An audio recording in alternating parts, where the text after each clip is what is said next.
Depuis des semaines, le monde observe ce qui semblait être un plan russe inarrêtable. Le président Vladimir Poutine, un homme reconnu pour sa stratégie minutieuse et sa vision à long terme, a passé des années à cultiver l'influence de la Russie à travers l'Europe, l'Amérique du Sud et l'Asie. Ce réseau d'alliances était son arme secrète, une toile de soutien destinée à consolider la Russie comme puissance mondiale. Et lorsque l'invasion de l'Ukraine a commencé, cette toile est entrée en pleine action.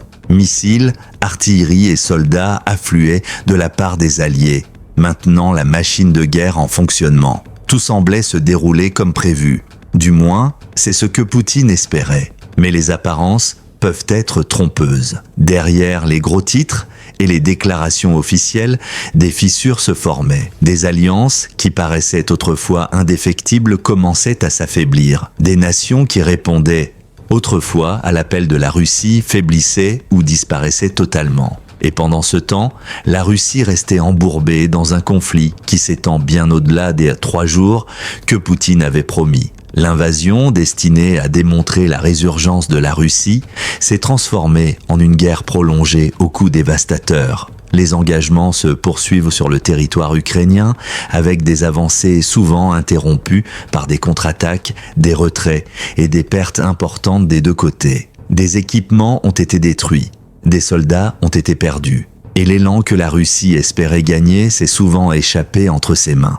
La grande vision de Poutine était claire, la Russie devait retrouver son rôle de puissance mondiale dominante, capable d'influencer les événements mondiaux autant, sinon plus, que les États-Unis. L'opération militaire spéciale en Ukraine était censée être une étape et un mouvement rapide pour sécuriser du territoire et établir un tampon contre l'expansion de l'OTAN. La réussite de cette opération aurait ensuite permis de renforcer les liens avec des pays comme la Chine, l'Iran et la Corée du Nord. Mais au lieu de cela, l'opération s'est transformée en une lutte sur plusieurs années, exposant les limites du pouvoir russe. Pendant des années, Poutine a fortement compté sur son réseau d'alliances. La Chine a offert un soutien économique via l'achat de pétrole et de gaz et a fourni des composants utilisables dans la production militaire. L'Iran a fourni des missiles et des drones, beaucoup devenus essentiels aux frappes russes en Ukraine. La Corée du Nord a envoyé des obus d'artillerie et des milliers de soldats pour renforcer les forces russes. Ensemble, ces alliances ont permis à Poutine de maintenir l'effort de guerre, même face à l'augmentation des pertes. En janvier 2025, plus de 1,22 millions de soldats russes étaient recensés parmi les pertes. Et tant que ce réseau d'alliances tenait, Poutine pouvait continuer. Il pouvait maintenir l'engagement militaire russe, conserver de l'influence sur la scène mondiale et peut-être obtenir les victoires qui lui échappèrent jusque-là. Puis, la réalité est venue frapper. Le premier coup majeur est survenu fin 2024. Le dirigeant syrien de longue date, Bachar al-Assad, est tombé après une offensive de 11 jours, mettant fin à 14 années de conflit. Pour la Russie, la perte d'Assad était significative. L'Alliance offrait une influence au Moyen-Orient et le maintien de son pouvoir constituait une priorité stratégique. Cette influence a disparu presque du jour au lendemain, laissant Poutine avec un allié de moins et un rayonnement réduit dans une région clé. Vint ensuite le tour du Venezuela. Pendant des années, Poutine avait cultivé le président Nicolás Maduro comme partenaire stratégique en Amérique latine. L'objectif était à la fois d'influencer et de disposer d'un levier, un potentiel atout de négociation. Mais le 3 janvier 2026, les forces américaines ont agi de manière décisive. Des frappes aériennes et des opérations ciblées ont écarté Maduro du pouvoir, un mouvement que Poutine n'a pu empêcher. Un autre allié perdu, une autre occasion manquée d'exercer son influence.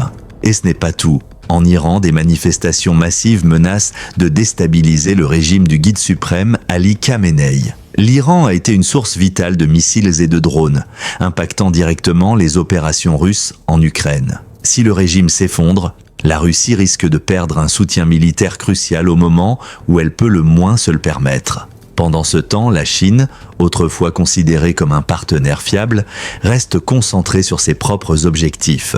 Pékin maintient une neutralité prudente, apportant un soutien économique tout en évitant d'approuver ouvertement la guerre russe en Ukraine. Même lorsque les échanges se poursuivent, la relation reste essentiellement transactionnelle.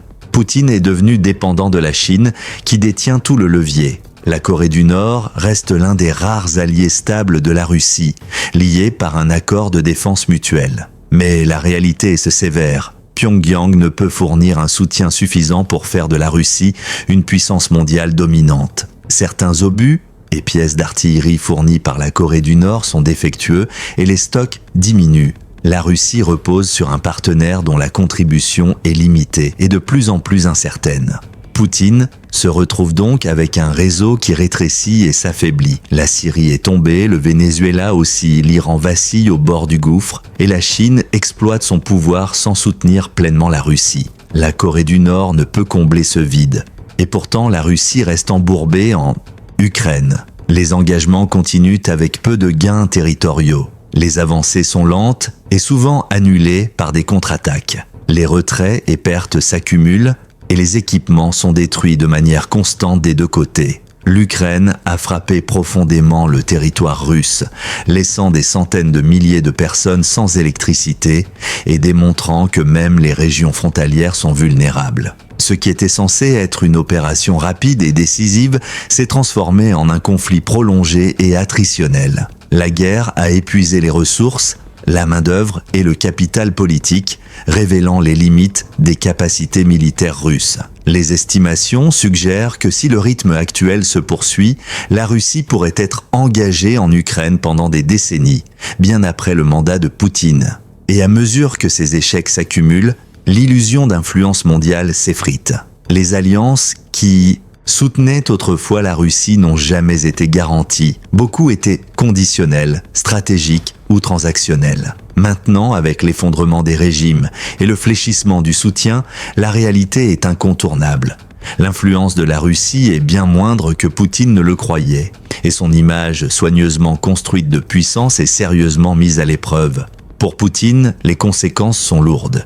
Des soldats censés rester loyaux se sont rendus en nombre croissant. Les pénuries d'équipements et les pertes ont affaibli la capacité opérationnelle. Les alliés disparaissent et les nations restantes n'apportent qu'un soutien limité et conditionnel. La vision ambitieuse d'un nouvel ordre mondial dirigé par la Russie rencontre d'importants obstacles et le coût pour la maintenir augmente à chaque engagement en Ukraine. Alors que la guerre se poursuit, une chose est claire, les stratégies, alliances et ambitions qui semblaient autrefois inarrêtables sont désormais mises à l'épreuve par les contraintes du monde réel. Le rêve de Poutine d'une victoire rapide et d'une influence mondiale confronte les limites sévères de la stratégie face à la réalité. Et si l'avenir reste incertain, une leçon s'impose.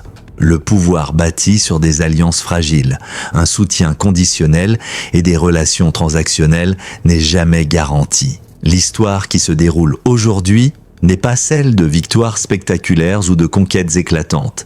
C'est l'histoire de limites, de revers et de l'érosion lente de l'influence. L'Ukraine continue de résister. Les pertes s'accumulent. Les équipements sont détruits.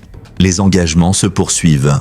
Et au milieu de tout cela, la Russie doit réévaluer sa place dans un monde qui se révèle bien moins malléable qu'on ne l'imaginait. Alors, si vous voulez suivre les rebondissements de ce conflit en cours, voir comment les alliances évoluent et comment le pouvoir est mis à l'épreuve en temps réel, cliquez sur j'aime, abonnez-vous et restez connectés, car le prochain chapitre de cette histoire se déroule en ce moment et vous ne voudrez manquer aucun instant.